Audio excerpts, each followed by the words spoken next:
सभी लोगों के जी लिए। ये बहुत ही वैसे दिशा निर्देश है, इसको समझिएगा।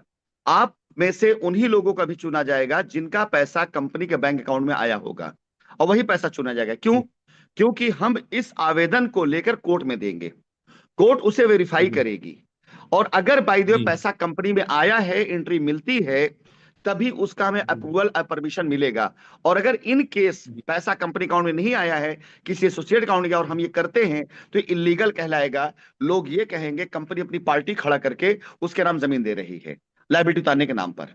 तो ये ध्यान जी रखिएगा, आप में से उन्हीं का काम पहले हो पाएगा जिनका पैसा कंपनी अकाउंट में आया है। अब अगर बाई द वे आप पैसा कंपनी अकाउंट नहीं आया, मान ले एक एग्जांपल, कहीं और गया, तो डूबा नहीं जी है, उसका रास्ता है। जी उसका पहला रास्ता ये कि जी मान लो आपने किसी को पैसा दिया, उसने जी पैसा कंपनी में दे दिया है। अब क्या है, जी हमें आपका और उसका दोनों का लेटर चाहिए, जिसमें वो ये कहेगा कि इन्होंने मुझे पैसा दिया, उस पैसे को मैंने कंपनी में जमा इनके नाम पे किया है, इस पैसे पे इनका अधिकार है, इसमें मेरा कोई अधिकार नहीं, कंपनी जिसे चाहे उसे पैसा दे सकती है। उस एनओसी के बाद ही हम आपको पैसा दे पाएंगे, अन्यथा उस पैसे का मालिक वो बन जाएगा।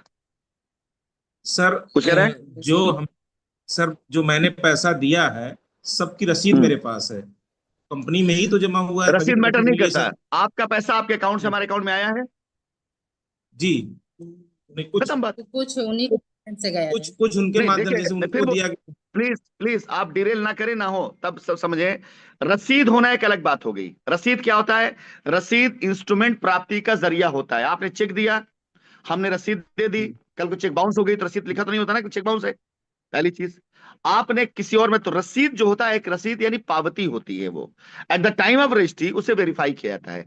आप कानूनी तौर समझिए इसको। मैं आपको, आप क्या करते हैं, आप प्रोफेशन क्या है आपका, थोड़ा बता सकते हैं आप मुझे? जी जी बिजनेस करते हैं सर, इलेक्ट्रॉनिक बिजनेस है। चलिए, इलेक्ट्रॉनिक मतलब बिजनेस।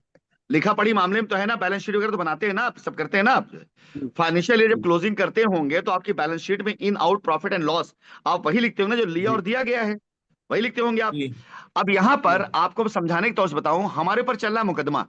मुकदमा किस चीज का है? जी मुकदमा है कि कंपनी पैसा लेकर बाहर भाग गई, ये हम पे आरोप लगाया गया। जी हम लड़ किस चीज ले रहे हैं? जी नहीं, हम बाहर नहीं भागे हैं, हम यहीं पर हैं, जी हमारा पैसा जमीन पर है।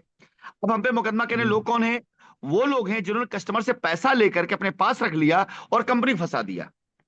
उनका मकसद ये था कि कंपनी फंस जाएगी, कंपनी लौट के नहीं आएगी, तो जनता का पैसा, पब्लिक का पैसा उनका हो जाएगा। यही लोगों की जी ज्यादातर लोग नीतियां थी।